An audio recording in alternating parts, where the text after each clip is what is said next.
U 41 javnoj i 49 privatnih predškolskih ustanova, dječjim vrtićima i klubovima za djecu aktuelna je priča o usvajanju novog pravilnika o standardima i normativima, o čemu su razgovarali i direktori aktiva direktora predškolskih ustanova sa predstavnicima Ministarstva prosvjete i kulture Republike Srpske. Na radnu verziju stavljene su brojne primjedbe koje se odnose na preporuke o broju djece koja mogu boraviti u zgradama vrtića, ali i o broju organizacionih jedinica u sastavu predškolskih ustanova. Pred ovim ustanovama su i zadaci na uvođenju zdrave ishrane, ali i organizovanje tromjesečnog programa pripreme za školu djece koja ne idu u vrtiće. Nekoliko primjedbi na pravilnik o standardima i normativima i iz Banja Luke, u kojoj je najveća predškolska ustanova sa 23 organizacione jedinice. Ukoliko bi pravilnik zaživio u najvećem gradu Srpske, trebalo bi osnovati 3 javne ustanove.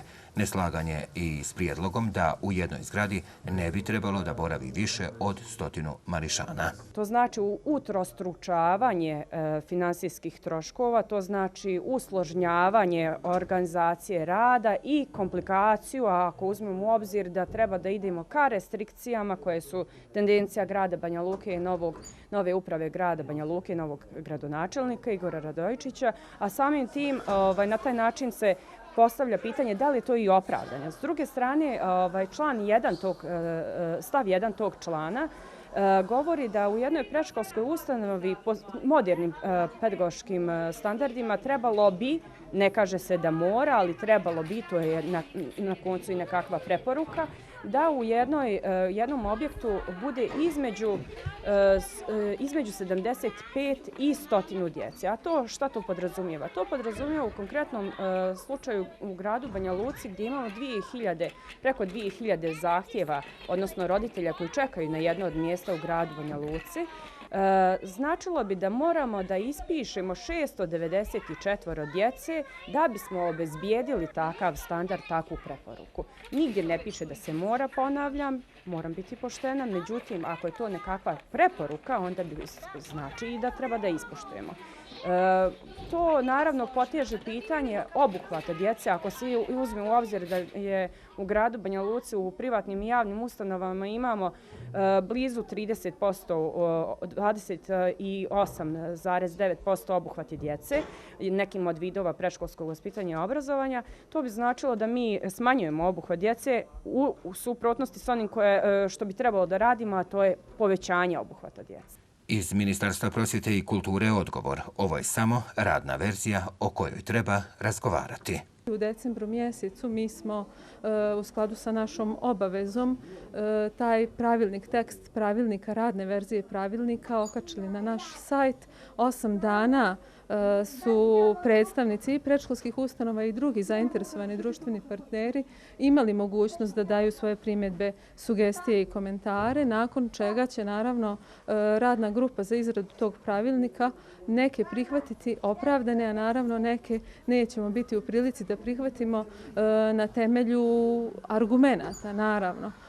Ono što moram spomenuti, a pitali ste me, vezuje se za organizacione grupe i broj djece u predškolskim ustanovama. Ono što mogu spomenuti jeste činjenica da u regionu postoji različit način organizacije predškolskih ustanova, tako da imamo i Sloveniju i Hrvatsku gdje imamo veoma mali broj organizacionih jedinica unutar jedne predškolske ustanove, ali isto tako moram spomenuti da je u Srbiji drugačija situacija. Oni, čini mi se, u Beogradu imaju veliki broj predškolskih ustanova sa velikim brojem organizacionih jedinica. Situacija u Republici Srpskoj je takva da ova odredba pravilnika, mogu reći slobodno, najviše pogađa Centar za predškolsko Banja Luka, budući da oni u svom sastavu imaju 22 organizacione jedinice i to znači da bi u tom slučaju trebalo doći do reorganizacije te ustanove. Međutim, naravno, ukoliko se ne ukažu uslovi ili ukoliko nisu prilike da se to ovog trenutka, odnosno u narednom periodu dešava, mi ćemo nastojiti uskladiti odredbe pravilnika, odnosno radne verzije pravilnika sa zahtjevima Centra za predškolsko Banja Luka. Primjena pravilnika Pravilnika o ishrani djece jedna je od značajnih aktivnosti koja uveliko zaživljava. U pojedinim pravilnik zdrave ishrane se u potpunosti primjenjuje, dok će neki iz obroka morati izbaciti namirnice koje se kose s pravilnikom. Naravno, mi propagiramo zdravu hranu i taj pravilnik. Između ostalog tu je što manje slatkog, odnosno izbacivanje kolača, grickalica, bijelog brašna, proizvoda od bijelog brašna i tako. Uglavnom je taj pravilnik u funkciji. Mi imamo tu priču da je to mnogo skuplje. Ja tvrdim da to nije mnogo skuplje, a da je mnogo zdravije za djecu. U toku su aktivnosti na organizovanju programa za pripremu djece u školu, koji obuhvata djecu predškolskog uzrasta koji ne idu u vrtiće, a koji će se sprovoditi od marta do maja. Prijave su u toku. Iskustva govore da ovaj pripremni program daje dobre rezultate. Taj program zaista ima pozitivne efekte, da je to jako dobra priprema djeteta za polazak u školu. U proteklom periodu uspjeli smo razbiti te tabue gdje su negdje roditelji očekivali da dijete nauči slovo, da nauči brojeve. Ne. To se radi na socijalizaciji djece, na razvoju grafomotorike, fine motorike i mislim da je to nešto što je idealno za dijete koje u septembru mjesecu treba da pođe u školu. Od ove godine uz Ministarstvo prosvjete i kulture program će podržati i organizacija Save the Children. Primamo još uvijek spiskove djece koja su zainteresovana, odnosno roditelja koja su zainteresovana da uključe djecu u ovaj program. Program će se realizovati u svim predškolskim ustanovama u Republici Srpskoj i u 61. osnovnoj školi širom Republike Srpske. Ono što moram spomenuti, a vezuje se za ovaj program, jeste i činjenica da smo ove godine dobili podršku nevladne organizacije Save the Children za organizaciju ovog programa, odnosno ova organizacija će obezbijediti potrošni materijal za organizaciju programa u svim osnovnim školama Republike Srpske, koje su naravno uključene u program. Prema podacima Ministarstva prosvjete i kulture Republike Srpske u protekloj školskoj godini od ukupnog broja djece od 53.250, njih 9.724 pohađali su predškolske ustanove. Od ovog broja 7.339 ih je bilo u javnim ustanovama, a 2.385 u privatnim ustanovama. Od školske 2010-2011. kada je u vrtićima bilo 7.204 djece, bilježi se blagi porast.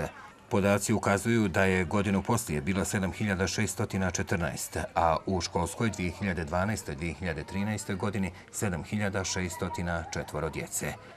Broj mališana u 2013-2014. od 8.035 bilježi porast od 1%, što znači da je 14% od ukupne populacije predškolske djece bilo u vrtićima.